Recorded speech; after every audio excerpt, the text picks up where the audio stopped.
ठाकुर जी ने आकाशवाणी करके पृथ्वी को बताया, तुम चिंता मत करो, मथुरा में वसुदेव जी के यहां मैं परब्रह्म नारायण ही, मैं परब्रह्म विष्णु ही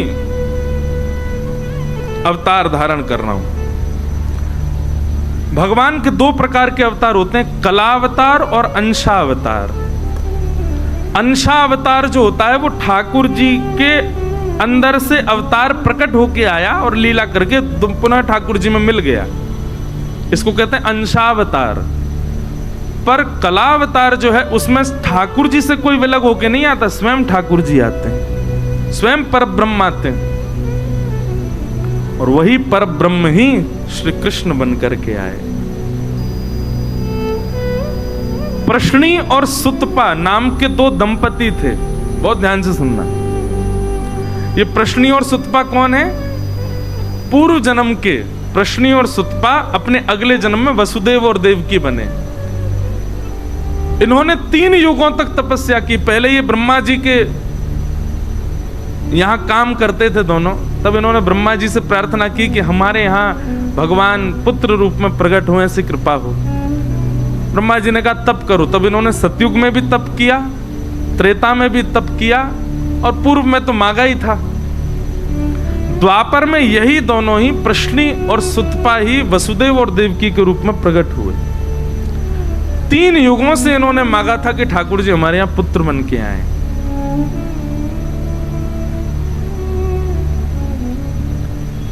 भगवान ने पृथ्वी की बात मान करके उसको आज्ञा कर दी, बोले वसुदेव जी के यहां साक्षात में जन्म लेने वाला। यहां सूरसेन एक मंडल था मथुरा में, उस सूरसेन मंडल के राजा थे सूरसेन, नाम ही सूरसेन।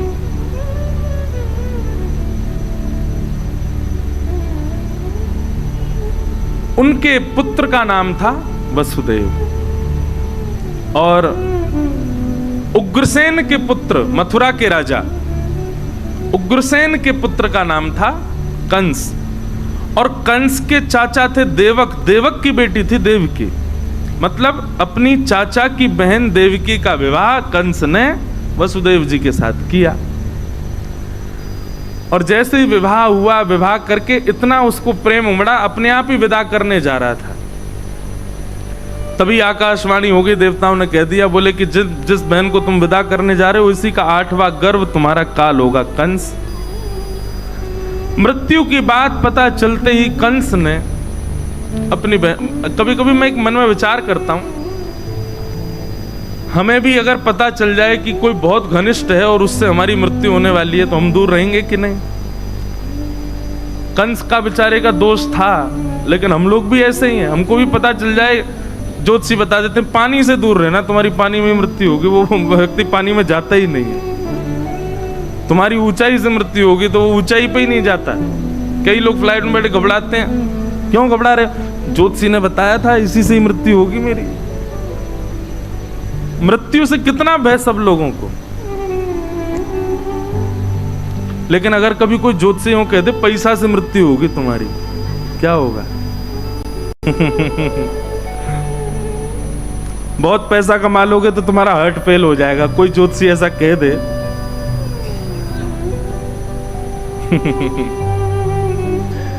व्यास मंच पे बैठ करके भी ऐसी ऐसी बातें मन में आती हैं। कोई कह दे बहुत खाने से मृत्यु होगी तुम्हारी, ले बेटा अनशन पे बैठे हैं। मृत्यु से बचने के लिए आदमी कुछ भी कर सकता है, वो मृत्यु नहीं पाना चाहता बस। लेकिन राक्षसत्व जब चित्त में आ जाता है तो मृत्यु जिससे हो उसको नष्ट करने की भावना आती है। ये राक्षस करते हैं। कंस ने जिस बहन को विदा करने जा रहा है, जिस बहन का कन्यादान किया, उसी के केश पकड़ लिए, तलवार निकाल करके जैसे ही वध करने लगा, वसुदेव जी ने चरण पकड़े, इससे तुम्हारा काल नहीं है, इसके पुत्रों से काल है। मैं वचन देता हूं जितने बालक होंगे सब तुमको दूंगा, तुम चाहो तो हमको बंदी बना लो, हम कहीं नहीं जाएंगे। वसुदेव जी की बात पर विश्वास करके, प्रसंग तो बहुत बड़े हैं, वसुदेव और कंस का इतना सुंदर संवाद है, लेकिन वो बहुत ज्ञान का विषय हो जाएगा।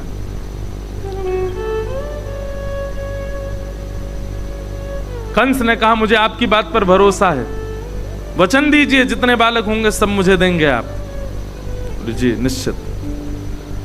अब कथा ऐसी आती कि प्रथम पुत्र जब हुआ तो लेकर के वसुदेव जी जैसे कंस के पास गए तो कंस के हृदय में करुणा आ गई।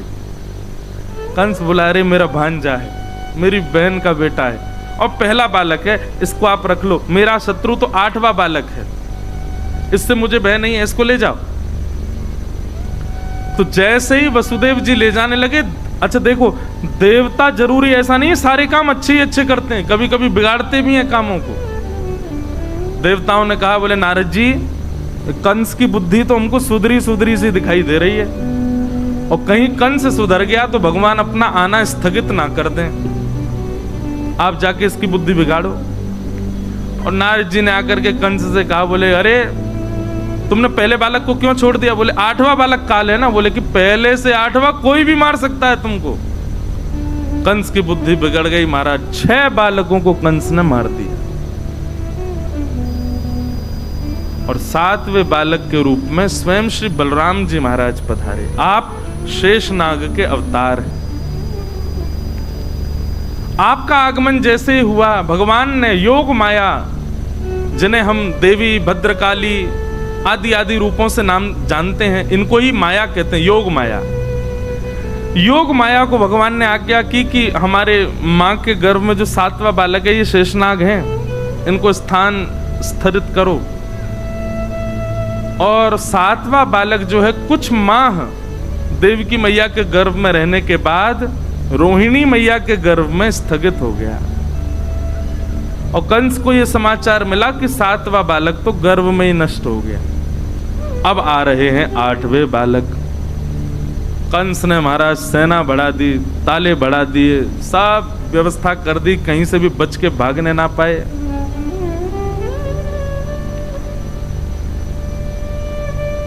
जिस दिन से ठाकुर जी गर्भ में आए, देवकी मैया इतनी सुंदर लगती हैं, इतनी प्यारी लगती हैं। भागवत में वर्णन है कि कंस कभी कभी देखने के और मंत्रियों से कहता है, पहले ही बताता है कि मैं देवकी के पास जाऊं तो मैं सौम्य हो जाऊंगा, मेरे नेत्रों में आंसू आ जाएंगे, करुणा तुम मुझे खींच लाना वहां से। पता नहीं देवकी का स्वरूप कैसा हो गया है, मेरे हृदय में बड़ी भावना उत्पन्न होती है उसके लिए। भैया जिसके चित्त में ठाकुर जी होते हैं ना, उसकी वाणी, उसकी उपस्थिति, उसका दर्शन आपको भावुक कर देगा। पता नहीं क्यों ऐसे कई वैष्णव मुझे मिलते हैं, उनको वो जब आते हैं तो मन करता है इनसे बात करें, मन करता है कि इनको देखें, मन करता है कि इनकी सुने। और महाराज जी अनुभव किया, जिनके प्रति तीनों भाव आते हैं ना, मन करता है सुनने का, मन करता है मिलने का, मन करता है देखने का, निश्चित ही उनकी भक्ति जो होती है ना वो बड़ी निष्काम भाव से होती है। एक चीज मैं अपनी बताऊं, मुझे अनुभव हो जाता है लोगों का, पता नहीं क्यों, ऐसा नहीं कोई मुझे चमत्कार नहीं आते, पर लोगों की उपस्थिति बता देती है कि ये नकारात्मक है कि सकारात्मक है। स्थान की किसी जगह पर जाऊं, जयपुर में आऊं, जैसे जयपुर में आते हैं और कई जगह जाते हैं, महाराज जी स्थान का भी वातावरण स्पर्श करता है। कई बार ऐसे स्थान हैं, अब नाम नहीं लूंगा मंच से, पर वहां कथा करने के लिए जाता हूं तो मन ही नहीं लगता, साथ दिन नहीं लगता कब कथा पूरी हो मैं जाऊं। बहुत अच्छी व्यवस्था, सब कुछ बहुत अच्छा, पर मन नहीं लगता। पता चलता है कि यहाँ नकारात्मक ऊर्जाएं बहुत ज्यादा हैं। जैसे विदेश में हमने नियम बना लिया, महाराज जी घूमने जाते हैं, कथा नहीं करते। क्यों? वहां कथा होती ही नहीं है, भाव प्रकट ही नहीं होता। जिस भूमि पर असंख्य मात्रा में लाल जी की प्यारी गैया को खाने वाले रहते हैं, वहां ठाकुर जी की लीला कैसे कही जाए? ऐसे भाव आते हैं कई बार। भारत में भी कई स्थान है, पता नहीं क्यों जयपुर में मन लगता है, बड़ा आनंद आता है। और जयपुर में चलो ये तो पंडाल की कथा है, और भी कथा है, पर वो कनक वृंदावन, हमारे पुराने गोविंद देव जी का जो भाव है ना, वो मेरी पूरे जीवन काल की सबसे सुंदर जगह कथा की। वहां के ठाकुर जी भी बड़े अद्भुत हैं। उनका दर्शन करके इतना आनंद आता है, ऐसे प्यारे लगते हैं। श्री गोविंद देव जी 7 वर्ष लगा करके वृंदावन से आए जयपुर में, 7 साल चलते ही रहे, कभी कहीं कभी कहीं कभी कहीं, वहां आकर के विराजे, वहां से फिर अपने निज महल में पधारे। तो कुछ स्थान है वहां का जो ऊर्जा है वो स्पर्श करती है, व्यक्ति की ऊर्जा स्पर्श करती है। हम क्षमा कीजिएगा, दोष बुद्धि से नहीं, पर पैर छूने को मना क्यों करते हैं? नहीं मानते आप लोग। कई बार महाराज जी आप तो भाव से छू रहे हो, पर आपकी देखा देखी कोई व्यक्ति ऐसा भी है उसका भाव नहीं है, वो जबरदस्ती छू रहा है। स्पर्श से भी मन में आए हुए सारे भाव नष्ट हो जाते हैं। कई बार ऐसा होता है कि बड़े भाव से मैं गाड़ी से उतरा, लेकिन किसी का स्पर्श ऐसा हो गया कि मैं मंच पे आते सब भूल जाता हूँ और कथा में मन ही नहीं लगता 3 घंटा। इसलिए हमने कथा में आने से पहले मना किया कि कोई छुओ नहीं। उस समय भाव बहुत जल्दी नष्ट होते हैं। अब ये क्यों होता है पता नहीं, पर जिसके चित्त में ठाकुर जी हूं उसको देखने का, उसके पास बैठने का, उससे वार्ता करने का मन होता है। कई लोग होते हैं अपने आप को भगत बताते हैं, पर उनके पास बैठने से ऐसा लगता है बैटरी लो हो रही है क्या, जल्दी जाए यहां से। कई लोग ऐसे होते हैं, क्षमा करना।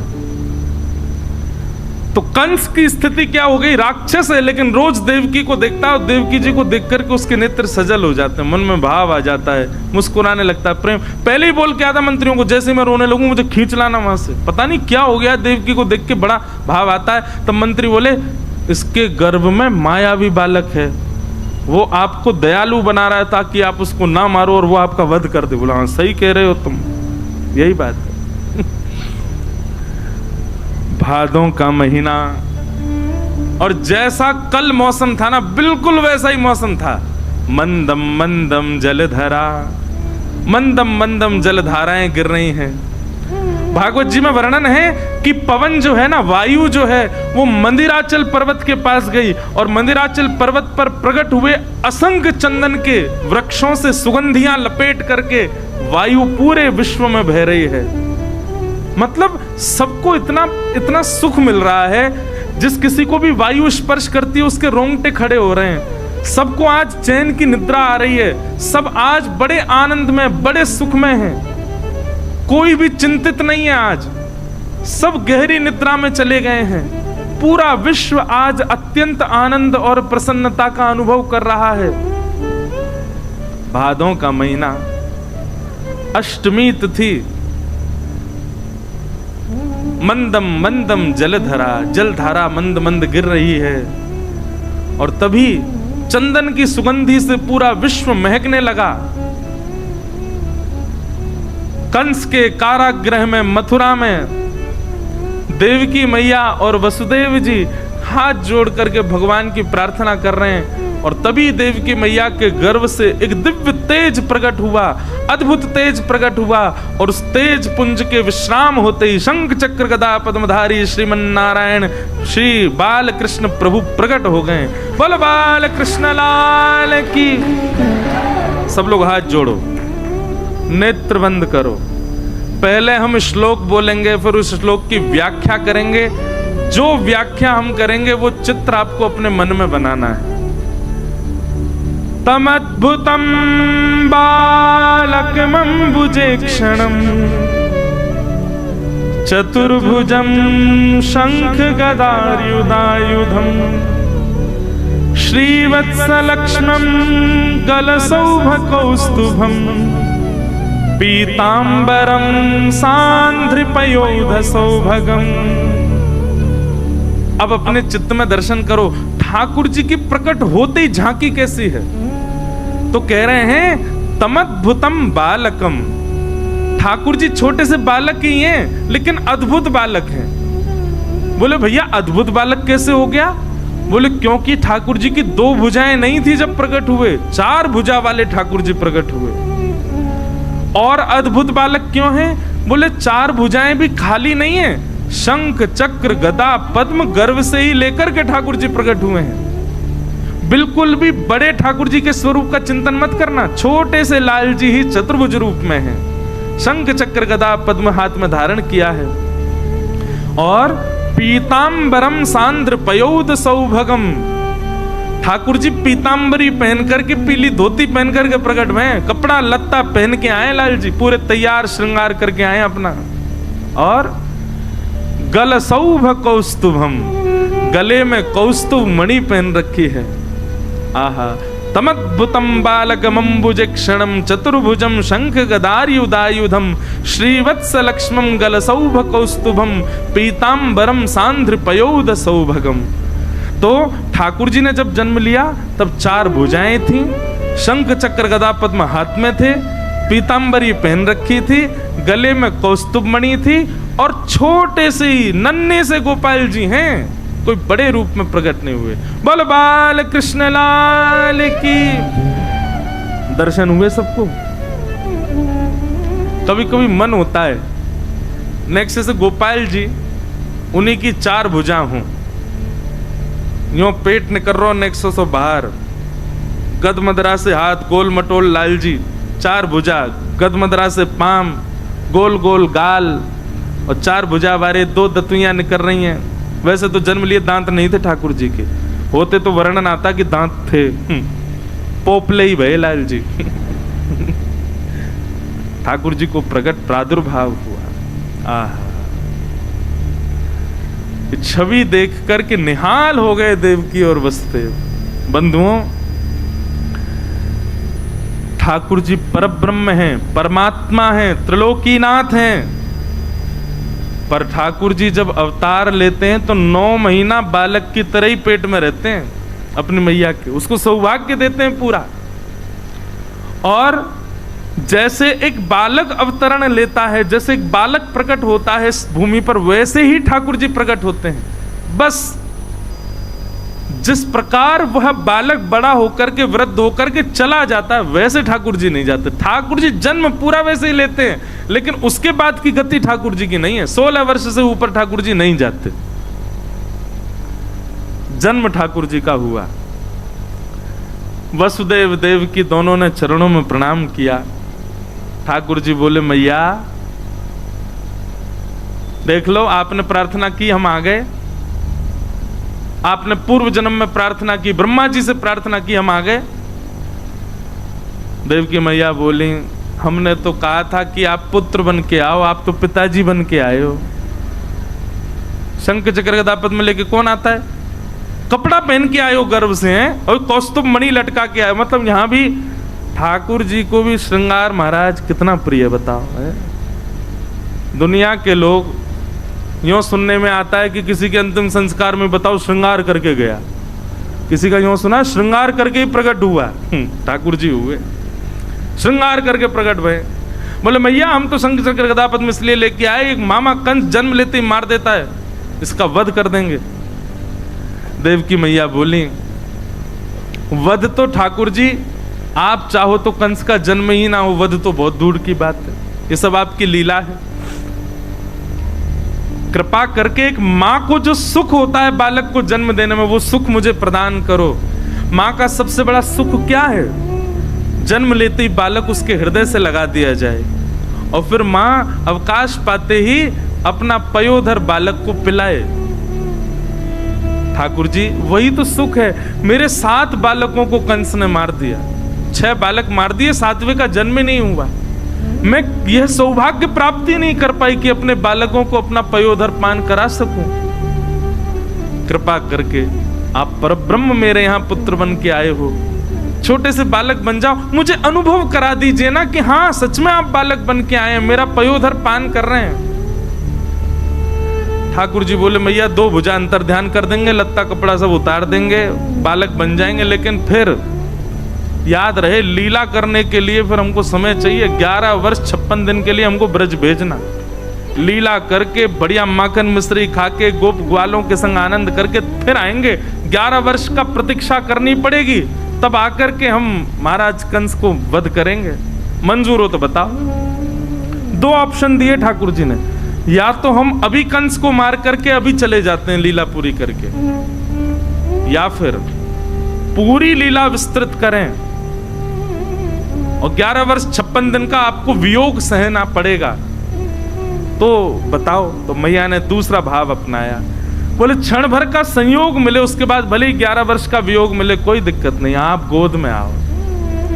ठाकुर जी ने अपनी 2 भुजा अंतर ध्यान कर ली, कौस्तुभ मणि अंतर ध्यान कर ली, और बताएं आज हरि देखे नंगम नंगा, सब वस्त्र उतार करके देखो खुद ही लेट गए, और लेट करके दोनों भुजा और हाथ उठा के रोने लगे बन गए बालक। देव की मैया ने अब जन्म लेने से, जन्म लेकर के और अब तक का जो बीच का जितना भी भाव था, ठाकुर जी ने अपनी माया से सब अंतर ध्यान कर दिया। मैया को याद ही नहीं है, मैया को लगा अभी अभी बालक प्रकट हुआ है। तुरंत अपनी गोद में लेकर के अपने पयोधर का पान कराया, बहुत रुदन किया देव की मैया ने।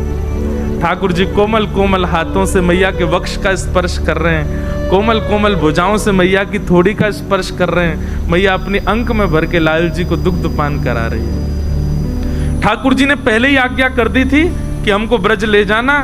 वसुदेव जी ने पूछा कैसे लेके जाना, बोले जैसे ही हम बालक बने, ये सूप है इसमें हमको बिठा देना, लेकर के सीधे ब्रज चलना। तो वसुदेव जी बोले इतने सारे सैनिक, ताले लगे हैं, कैसे लेके जाऊंगा। ठाकुर जी बोले मेरी शरण ग्रहण कर लो, बंधन छोड़ने की जिम्मेवारी मेरी। लोग कहते हैं, पहले बात सुना करो यार, पहले ही ताली बजा देते हो। लोग कहते हैं बंधन बहुत है, कैसे ठाकुर जी की शरण में जाएं। ठाकुर जी कहते हैं बंधन छोड़ के मेरी शरण में आने की प्रतीक्षा करोगे कभी नहीं आ पाओगे, बंधन सहित आ जाओ। बंधन तोड़ने की जिम्मेवारी हमारी है, बंधन खोलने की जिम्मेवारी हमारी है। कई लोग हैं कथा में नहीं आए, महाराज जी ऑफिस है, ये है वो है। आपको पता है हम अभी ऑस्ट्रेलिया गए, कम से कम 5-6 लोगों को फायर करवाया है उनके ऑफिस से, निकाल दिया लोगों उनके सर। आप कहोगे ये क्या करो, मैंने कुछ नहीं किया। अब हम मिलने का समय रखते मंडे ट्यूसडे, उनके होते ऑफिस, अगले दिन हमको निकल जाना। बेचारे सब अपने ऑफिस से झूठ बोल बोल के आते, आकर के मिलते। 2-3 लोग तो नाचते हुए आए। मैंने क्या हो गया, बोले आज महाराज जी 6 साल से जॉब कर रहे थे, आज निकाल दिया हमको। मैं तो नाच क्यों रहे हो, बोले आप ही तो कहते हो बंधन ठाकुर जी छुड़ाते हैं मैंने कहा भैया रोजी रोटी कौन चलाएगा तुम्हारी। तो ठाकुर जी कहते हैं बंधन की चिंता मत करो, मेरी शरण ग्रहण करो, बंधन तोड़ने की जिम्मेवारी हमारी। वसुदेव जी ने जैसे ही ठाकुर जी को गोद में लिया, हाथ की हथकड़ियां खुल गईं, पैरों की बेड़ियां खुल गईं। ठाकुर जी को सूप में बैठा करके जैसे सिर पर धारण किया, चट चट चट सारे ताले खुल गए। सैनिक गहरी नींद में सोए हैं। भगवान बोले सारे बंधन खुल गए, लेके चलो हमको। और वसुदेव जी धीमी चाल से ठाकुर जी को लेकर के चल रहे हैं महाराज। आहा, जैसे ही ठाकुर जी बाहर पधारे मथुरा के कारागृह से, आकाश में देवता खड़े होकर के भगवान का दर्शन करें और देवताओं ने स्तुति गाई। सत्यम व्रतम सत्य परम त्रिसत्यम सत्यश्च योनिम निहितम च सत्ये सत्यस्य सत्यामृत सत्य नेत्रम सत्यात्मकम त्वाम शरणम प्रपन्ना। ध्यान पूर्वक हम दोबारा ये श्लोक बोलेंगे, गिनती करना कितनी बार सत्य आया, काउंट करो। सत्य व्रतम सत्य परम त्रिसत्यम सत्यश्च योनिम निहितम च सत्ये सत्यस्य सत्यामृत सत्य नेत्रम सत्यात्मकम त्वाम शरणम प्रपन्ना। कितनी बार सत्य आया, कितना? यहां वाले ने गिनती ही नहीं करी, कितना आया बताओ? 9 बार, 12 बार।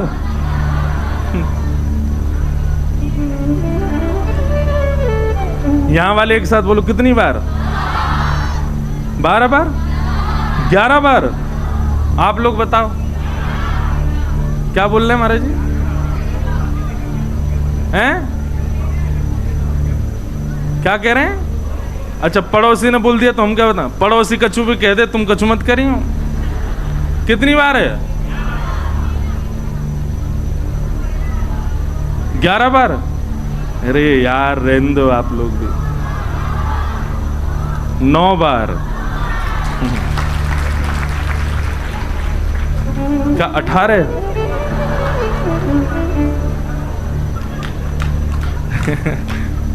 गिनती करो।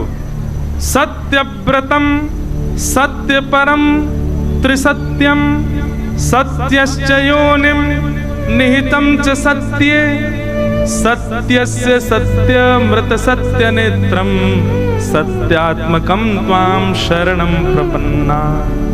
9 बार सत्य। 9 बार सत्य क्यों है? सबसे बड़ा अंक है 9। 9 से बड़ा अंक नहीं है। और 9 बार सत्य कहकर के मानो देवताओं ने कह दिया केवल आप ही सत्य हो। वैसे तो 3 बार कहने से पुष्टि हो जाती है, कबूल है कबूल है कबूल है। लेकिन हमारे हिंदू वैदिक सनातन धर्म में 9 बार बोला जाता है। स्वीकार है स्वीकार है स्वीकार है स्वीकार है स्वीकार है स्वीकार है स्वीकार है स्वीकार है स्वीकार है, तब ब्याह माना जाएगा। यहां 9 बार सत्य कहा ठाकुर जी को, और 9 बार कहकर के मानो पूरे विश्व को बता दिया यही बाल कृष्ण सत्य पर ब्रह्म है, इनके अलावा कोई पर ब्रह्म नहीं है। प्रमाणित कर दिया देवताओं ने।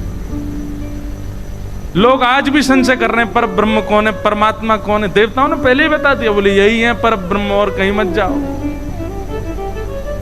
आहा, ठाकुर जी जैसे ही जाने लगे, महाराज भागवत में तो इतना सुंदर वर्णन है कि आज हिंसक जीव भी आपस में मित्र हो गए। शेर भी दौड़ रहा है ठाकुर जी के दर्शन करने के लिए, हिरन भी दौड़ रहा है। तभी हिरन ने आकर के एक लात मारी शेर में, पीछे हट, मैं पहले करूंगा। शेर बोला मानता नहीं, तेरा मेरा ब्रेकफास्ट है तू। बोले आज भाई हमारे ठाकुर जी का जन्म हुआ है, आज दोनों भाव से दर्शन करेंगे। और दोनों मित्र बनकर दर्शन कर रहे हैं। सर्प मूसक एक साथ दर्शन कर रहे हैं। सर्प ने फन उठा दिया ऊपर की ओर, ऊपर चल रहे हैं ना ठाकुर जी, और उस फन के ऊपर मूषक खड़े होकर दर्शन कर रहा है।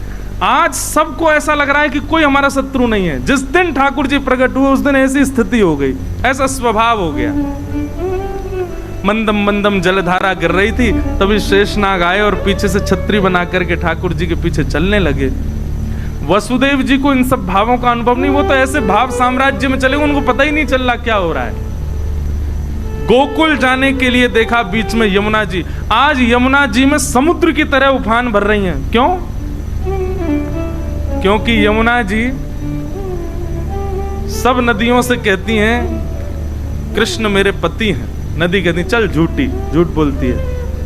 बोले अगर विश्वास नहीं होता तो आ जाना, अष्टमी के दिन मेरे पतिदेव जन्म लेंगे, उसी दिन दर्शन कराएं। तो आज भारत की सारी नदियां श्री यमुना जी में हैं। आज भी महाराज जी ये भावना रखी जाती है कि जन्माष्टमी के दिन अगर आपने यमुना जी को प्रणाम किया तो भारत की सर्वांगीण नदियों को प्रणाम हो जाता है। सारी नदियां आती हैं जन्माष्टमी के दिन यमुना जी में।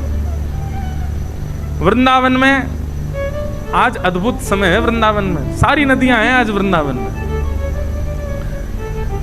जैसे ही जाने लगे वसुदेव जी, यमुना जी ने विचार किया हमारे पतिदेव आए हैं, पैर तो छू लें। यमुना जी जैसे ही ऊपर आने लगी, ठाकुर जी बोले अरे देखना आ रही है ससुर जी चल लेंगे, उठी उठी आ रही है ऊपर को। अरे वसुदेव जी नेक तो लज्जा कर ले। बोले आप चरण दे दो। ठाकुर जी ने पलना वो सूप में से अपना चरण बाहर निकाला।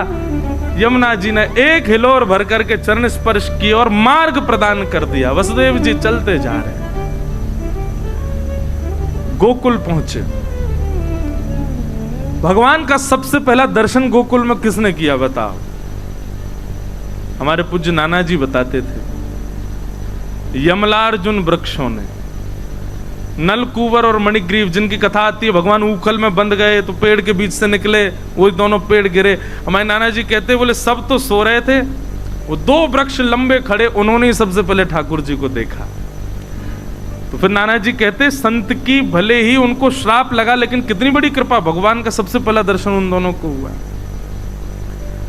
वसुदेव जी गए और जाकर के, अब देखो कथा बहुत बड़ी हो जाएगी, बहुत सारे भाव हैं हमारे अंदर। तो अब एक भावना तो ऐसी भी है कि यशोदा मैया ने एक नहीं 2 बालकों को जन्म दिया है। ट्विंस हुए यशोदा मैया के। एक लाली और एक लाला। और जो लाला जन्म लिए हैं वो कौन है? वही नंदनंदन श्री कृष्ण है। और सूप में बैठ के जो आए ये कौन है? ये देवकी नंदन श्री कृष्ण है। वसुदेव जी जैसे ही पहुंचे तो वसुदेव जी को नंदनंदन कृष्ण दिखाई नहीं दिए। आपने जैसे ही अपनो लाला वहां पधराया तो नंद नंदन कृष्ण और वसुदेव नंदन कृष्ण दोनों एक हो गए, एक में ही विद्यमान हो गए। और आप लाली को लेकर, अब इसके प्रमाण बहुत सारे हैं, उसमें नहीं जाएंगे। लाली को लेकर के वसुदेव जी वहां से मथुरा को प्रस्थान कर गए। मथुरा जाकर के जैसे ही पहुंचे बालिका ने रोना प्रारंभ किया। कंस की निद्रा खुल गई। आकर के उसने बालिका को जैसे ही पटका, अष्टभुजी देवी भद्रकाली प्रकट हो गई। विंध्यवासिनी मैया विंध्याचल में विराजमान है, भगवान की बहन है वो। उन्होंने कंस को बताया कि भाई तुम्हारे शत्रु ने तो ब्रजमंडल में जन्म ले लिया है, अब यहां कंस को करने दो, आप जो कर रहा है, हम चल रहे हैं गोकुल। 80 बरस के है गए नंद बाबा। कितने बरस के? अभी तक लाला नाय भयो। पर पतो ना क्यों अब की बार सबन को ऐसो लगन लगो कि अब के लाला होएगो, अब के तो नंद बाबा के लाला होएगो ही होएगो। आहा, नंद बाबा की दो बहन है, नंदा और सुनंदा। दोनों 6 महीना थी डेरा डाल के पड़ी हैं वहीं पे। जब तो पता चलिए भाभी हमारी गर्भ से हैं, तब से वहीं पड़ी हैं। क्यों? अब के लाला होएगो तो भैया नवलखा हार प्रदान करेंगे। सेवा कर रही हैं खूब नंदरानी यशोदा की। आज सुबह को समय है गयो, सूर्य उदय है गयो, लेकिन अभी तक यशोदा मैया उठी नहीं। जो ब्रह्म मुहूर्त में उठ जाए अभी तक ना जगी। नंदा सुनंदा दोनों ने प्रवेश कियो और जैसे भीतर प्रवेश करके देखो तो महाराज यशोदा मैया के बगल में नेक 100 लाला, मुख तक चदरिया ओढ़े और कुल बुलाए रहे हो है। क्या कर रहे हो है? कुल बुलाए रहे हो। कुल बुलाए नो मतलब अपने हाथ पाम चला रहे हो है और मुख से ऐसी आवाज, छोटे छोटे बालकों की आवाज आती ना, ऐसी थोड़ी थोड़ी आवाज कर रहे हैं। ठाकुर जी बेचैन हो रहे हैं।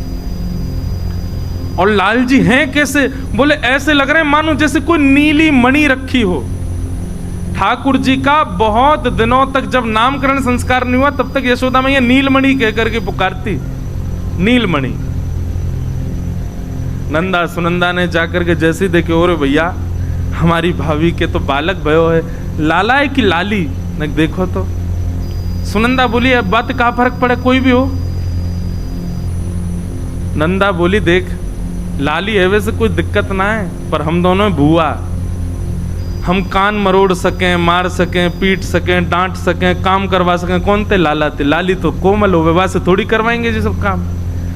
एक लाला है जाए तो एक भैया के घर में हमारो आज्ञाकारी सेवक है जाएगो, एक लाला है जाए। और नंदा सुनंदा ने 21 बार हरिशरणम को जाप कियो, हरिशरणम हरिशरणम हरिशरणम। एक लाला है जाए बस, एक ये तो लाला ही हो। चदरिया पकड़ के खड़ी हैं और जैसे 21 बार हरिशरणम को जाप करके चद्दर उघारी है, महाराज दोनों चिल्लाने लगी, है गया है गया है गया है गया है गया है गया है गया। तभी एक दूसरे को मुख बंद करो, चुप, अभी हल्ला मत करे। सबसे पहले ये खबर जाके नंद बाबा को सुनाएंगी। बोले नंद बाबा कहाँ हैं? बोले गौशाला में बैठे हैं, जाप कर रहे हैं। अभी तो भयो ना है, अभी तो भयो ना है, अभी तो भयो ना है, अभी तो भयो, जन कब होएगो? पूरी माला करते हैं, अभी तो भयो ना, सुमेरु पे कहें जाने कब होएगो। नंदा सुनंदा उछलती कूदती दौड़ती, भाई बस नेत्रन से आंसू गिर रहे हैं, बोल नहीं रही हैं। बीच में कोई, अरे नंदा कहाँ भयो? अब कैसे बोले? पहले जाके तो भैया को बतानी है।